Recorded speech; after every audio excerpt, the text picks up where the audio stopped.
Hello বন্ধুরা, আশা করি তোমরা ভালো আছো। সবাইকে স্বাগতম আমার চ্যানেল এআর ইউটিভিতে। তো আজকে আমরা মূলত কথা বলবো অঙ্কুশের আপকামিং যে সিনেমাটা নারী চরিত্র বেজায় জটিল, সেটার টিজার মুক্তি পেয়েছে। তো সেটা নিয়ে আমি কথা বলবো। তো একটা কথাই বলতে চাই প্রথমে, যে কমেডি কিং ইজ ব্যাক। হ্যাঁ বন্ধুরা, কমেডি কিং ফিরে এসেছে অবশেষে। অঙ্কুশ অনেকটা দিন পরে, অনেক বছর পরে কমেডিতে ফিরেছে এবং তাকে দেখতে কিন্তু ভালো লাগছে। অঙ্কুশ কিন্তু কমেডি সবসময় ভালোই করে। হ্যাঁ, তার অন্যান্য চরিত্র বা অন্যান্য যে জিনিসপত্র, সিরিয়াস ঘটনা ইত্যাদি ইত্যাদি করে, ওখানে কিন্তু তার অভিনয় নিয়ে অনেক প্রশ্ন আসে, কিন্তু সে যখনই কমেডি করে তখন কিন্তু তার অভিনয় নিয়ে কোনো প্রশ্ন আসে না।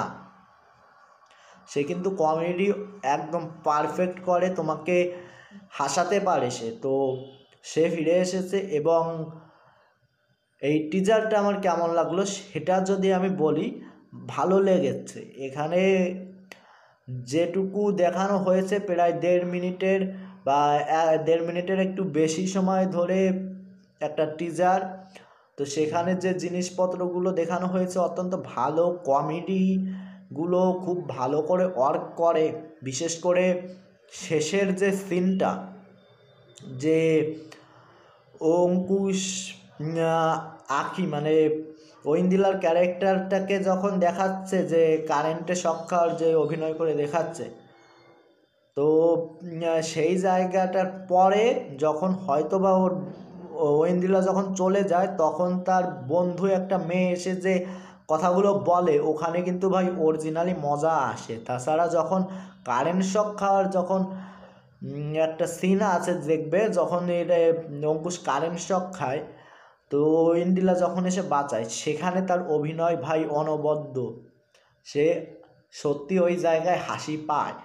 তাছাড়া বিভিন্ন জায়গায় যে জায়গাগুলো দেখিয়েছে, সেখানে অঙ্কুশ বা অন্যান্য ক্যারেক্টাররা হাসাতে পারে, তোমাকে হাসাতে পারবে। এটা অত্যন্ত ভালো বাংলা সিনেমার ক্ষেত্রে, যে তোমার হাসি পাচ্ছে। অন্যান্য ক্যারেক্টারের যদি আমি কথা বলি, এখানে ঐন্দ্রিলা ভালো অভিনয় করেছে, অঙ্কুশ তো ভালো অভিনয় করেছে, এই কারণ এটা অঙ্কুশের জোন, স্ট্রং জোন।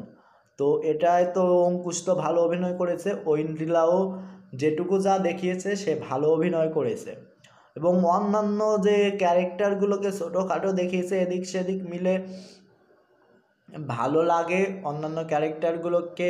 যেমন একটা জায়গা আছে, যে একটা মেয়ে যে সাদা শাড়ি পরবে, লাল শাড়ি পরবে না, সম্ভবত বিয়ের অনুষ্ঠানে, তো বা বিয়ের আগে যে অনুষ্ঠান হয় সেই অনুষ্ঠানে হয়তোবা সে সাদা শাড়ি পরতে চায়, লাল শাড়ি পরতে চাচ্ছে না।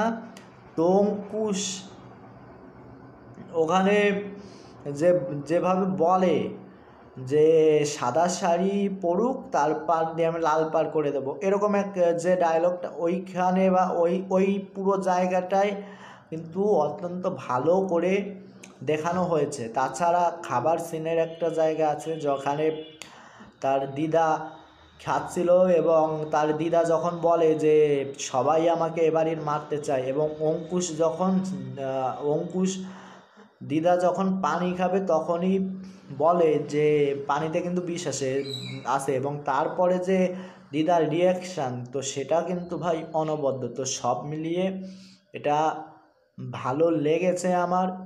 অন্যান্য সমস্ত কিছু মিলে এটা একটা পারফেক্ট টিজার হয়েছে। টিজারটা আমার ভালো লেগেছে।